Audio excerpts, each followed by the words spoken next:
ताहिर खान साहब, फिलहाल cease fire हो गया है, आपको लग रहा है ये होल्ड करेगा और वाकई इस वक्त भी होल्ड कर रहा है? क्या इतलात हैं और क्या मामला हुआ?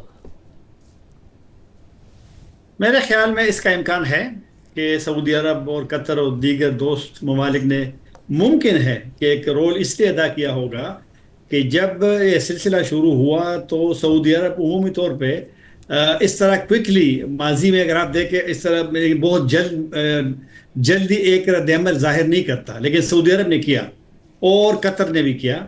और फिर उसी की खुद जो तालिबान हुकूमत के तर्जुमान है उन्होंने खुद भी इसका जिक्र किया था, कतर और सऊदी अरब का, तो इसका इम्कान है। लेकिन मेरे ख्याल में दो तरफा मामलात अभी सफारत खाने खुले हैं, डिप्लोमेटिक चैनल्स खुले हैं, तो बजाय कि दीगर ममालिक, ये भी क्लियर नहीं है, लेकिन अगर इम्कान की बात करूं तो जब आपके बायलैटरल ट्रैक मौजूद है तो बजाय इसके कि दूसरों की तरफ आप देखें, आप खुद इसको हल निकालो। हल तो निकालना पड़ेगा। फिर आपने कहा कि जो सीज फायर है 48 घंटे का, जो दोनों ने बाज़ाब्ता तौर पे तस्लीम भी किया है, ये भी अब ज़रा मुश्किल सा मेरे लिए सवाल है आपके जवाब के, आया ये होल्ड करेगा नहीं होल्ड करेगा। लेकिन बदएतमादी इतनी ज़्यादा है और अब ये दोनों का इम्तिहान है कि उस जो हुआ है चंद दिनों में उसी की तरफ दोबारा जाना है, या जो पाकिस्तान की तशवीश है उसको एड्रेस करना है। जो पाकिस्तान 4 साल से एक रिक्वेस्ट कर रहा है, आना जाना हो रहा है, फिर अफगानिस्तान के भी अपने गिले शिकवे हैं पाकिस्तान से होंगे। तो क्या यही लड़ाई इसका हल है जो हो रहा है, या जो चंद दिन में हुई है, या बैठ करके इस मसले का हल तो निकालना पड़ेगा? अगर नहीं होगा, और पाकिस्तान वज़ीर-ए-आज़म ने खुद कह दिया या टीटीपी को लेना है या पाकिस्तान को लेना है, और ये वाली बात पहले भी हुई है, तो अब अफगान गवर्नमेंट का भी इम्तिहान है कि यही सूरत हाल रहेगी, या जो 45 साल वहां लड़ाई हुई है उसके खात्मे की तरफ अफगानिस्तान गया है। 20 साल अभी लड़ाई लड़ी है, तो ऐसा तो नहीं होना चाहिए कि बस अफगानिस्तान मुसलसल लड़ाई और पाकिस्तान भी मुश्किल में है। यहाँ भी जब से अमरीकी इत्तेहाद में शुरू में शामिल हुए थे तो मसाइल तो हमारे अभी ख़त्म तो नहीं हुए ना। तो इफ्तिखार फिरदौस साहब, आप बताइएगा हुआ क्या एग्जैक्टली, क्योंकि दोनों ममालिक ज़ाहिर एक दूसरे पर इल्ज़ाम लगा रहे हैं सीज़ फायर की खिलाफ वर्जी करने पर भी, और आगे जो मामला हुए और फिर सीज़ फायर की रिक्वेस्ट करने पर भी। देखें, जो सीज़ फायर हुआ है, जिस तरह की स्टेटमेंट्स आई, दोनों ने एक दूसरे पर यह भी इल्ज़ाम लगाया उसी सीज़ फायर के ऊपर कि दूसरे फरीक ने जो है सीज़ फायर जो है वो कॉल किया है। एंड ऑब्वियसली इन सिचुएशंस के अंदर जो है ऐसा ही होता है कि जब आपने मामला सेटल करना होता है तो दोनों को इक्वल शेयर ऑफ द पाई जो है वो आप देते हैं। लेकिन जो सुबह से एस्केलेशन शुरू हुई है चमन के ऊपर, और हालिया 2-3 दिनों के अंदर शाहजेब जो अफ़गान पाकिस्तान बॉर्डर पर जो क्लैशेस हुए हैं, हिस्ट्री में कभी ऐसा नहीं हुआ। तो अफ़गान तालिबान की हुकूमत को अगर आप निकाल भी दें इस प्रेमिस में से, जो सबसे ज़्यादा एस्केलेशन इस हिस्टोरिकली हुई है वो इन द लास्ट 3 डेज़ हुई है। और आज के दिन के अंदर जो जिस किस्म की जंग दोनों ममालिक के दरमियान में हुई है उसमें बदएतमादी की बात तो अलहदा है, लेकिन इसमें फ्यूचर के अंदर क्या होगा और ये कैसे एक दूसरे के साथ बैठेंगे और मामलात कैसे हल करेंगे वो एक सवालिया निशान है। क्योंकि जिन ज़राए से हमारी बात हुई कि ये 48 घंटे का जो सीज़ फायर है उसमें डिमांड जो है वो क्या होगी और बात आगे कैसे बढ़ेगी, तो उनकी तरफ से बहुत क्लैरिटी है पाकिस्तान की तरफ से कि वो कह रहे हैं कि 1 पॉइंट एजेंडा तो जो सबसे पहले है वो यही है कि जो टीटीपी का प्रॉब्लम है, अफ़गानिस्तान की सरज़मीन जो है वो पाकिस्तान के ख़िलाफ़ इस्तेमाल नहीं होगी, ये गारंटी अफ़गानिस्तान को जो है वो देनी पड़ेगी। अब जो सिचुएशन है अफ़गानिस्तान के अंदर और जो उनका भी गुस्सा है और जो पाकिस्तान का इल्ज़ाम है कि ये कलूजन करते हैं टीटीपी के साथ मिलकर पाकिस्तान के सॉइल पर, मुझे तो नहीं लगता कि अफ़गान तालिबान टीटीपी के ख़िलाफ़ किसी तरीके से कोई एक्शन जो है वो लेंगे।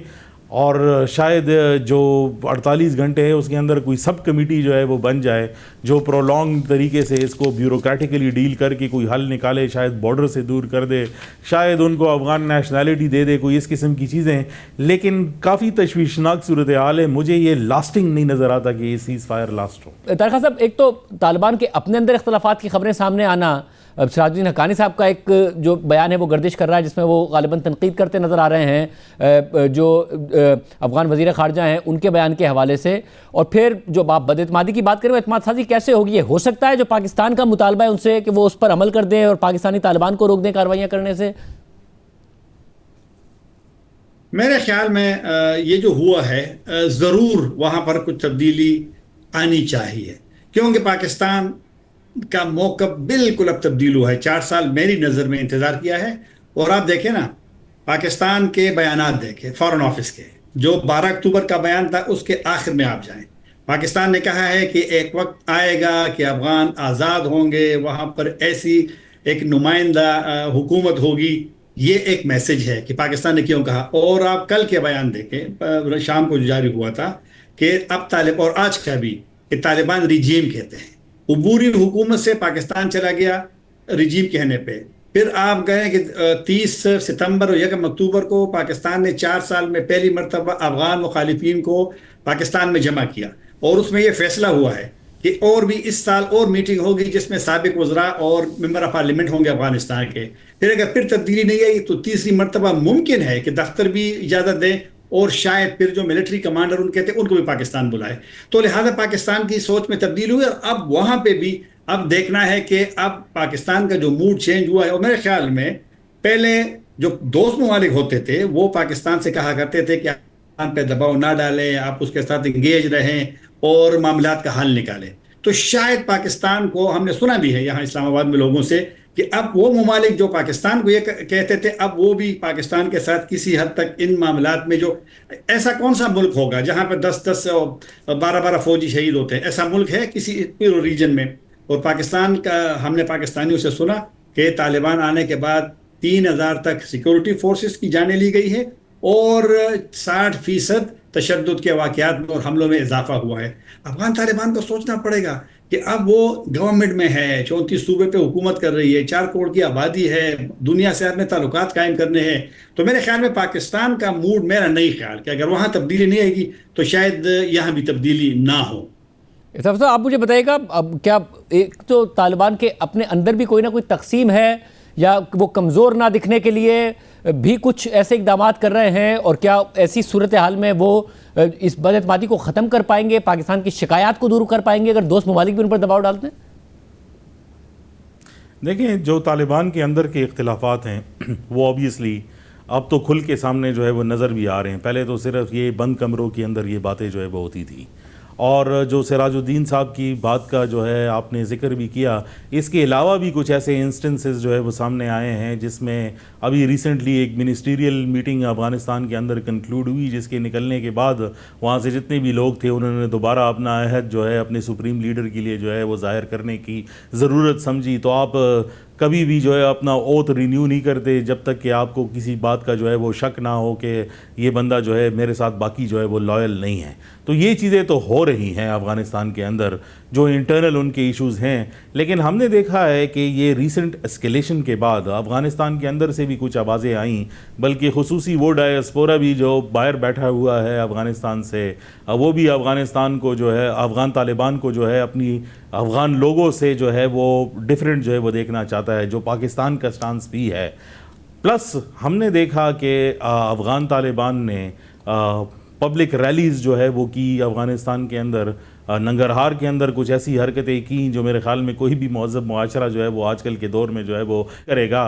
लेकिन वो ये कोशिश कर रहे हैं कि वो ये जो पाकिस्तान के साथ सिचुएशन बनी है इसको एक नेशनलिस्टिक सेंटमेंट है। शाहजेब, यहाँ पर एक बात मैं ज़रूरी समझता हूँ कहना, कि ये सारा आर्ग्यूमेंट जब आता है और जितनी भी बातें हुई, चाहे वो तालिबान से रिलेटेड हो, चाहे TTP से रिलेटेड हो, चाहे नेशनल सिक्योरिटी से रिलेटेड हो, ये स्क्वीज़ होकर जो है एक ही पॉइंट पर आ गई हैं, और वो है जो इंटरनेशनल बाउंड्री पर सेसेशनिस्ट क्लेम्स हैं तालिबान के।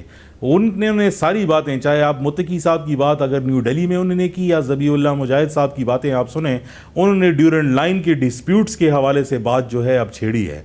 अब ये ट्रेडिशनली अफ़गानिस्तान के साथ जो हुकूमत बनती है उन्होंने ये स्टांस इख्तियार किया है, लेकिन तालिबान ने उसको कोई नेक्स्ट लेवल पर अब ले जाकर एक तो अपने लिए लोकल और पॉपुलर सपोर्ट ढूंढना है अफ़गानिस्तान के अंदर, वो ये एस्केलेशन को इस्तेमाल कर रहे हैं। दूसरा, इसको वो उछालने की कोशिश कर रहे हैं। इसलिए मैं समझता हूँ कि अगर दोस्त ममालिक भी इसमें जो है अपना किरदार अदा करें, क्योंकि वो क्लेम अब इस दर्जे तक ले गए कि जो ये सीज़ फायर है और उसमें अगर बातचीत होगी तो पाकिस्तान कैसे इस बात पर जो है वो इत्तेफाक करेगा कि वो कह रहे हैं कि ये एरियाज़ जो है अफ़गानिस्तान का हिस्सा हैं, ये पाकिस्तान का हिस्सा नहीं है। बहुत शुक्रिया। तज़िया नाज़रीन, आपने सुना कभी पाकिस्तान और अफगानिस्तान के दरमियान इस किस्म की कशीदगी नहीं देखी गई है। एक बड़े रेडियस पर जो है वो कशीदगी हुई, झड़पें हुई हैं, दोनों तरफ से क्लेम सामने आए हैं। आपने पाकिस्तान के वज़ीर दिफा ख्वाजा आसिफ साहब का मौक़िफ़ सुना और वो भी इस खदशे का इज़हार कर रहे हैं कि सीज़ फायर ये जो है वो कायम रहे। इसके हवाले से बहुत सारे खदशात हैं। पाकिस्तान की एक शिकायत है, वो शिकायत ये है कि अफ़गान सरज़मीन इस्तेमाल होती है पाकिस्तान में दहशतगर्दी के लिए, मगर वो शिकायत कैसे दूर हो इसके ऊपर दोस्त ममालिक का किरदार अदा करेंगे। सबसे अहम सवाल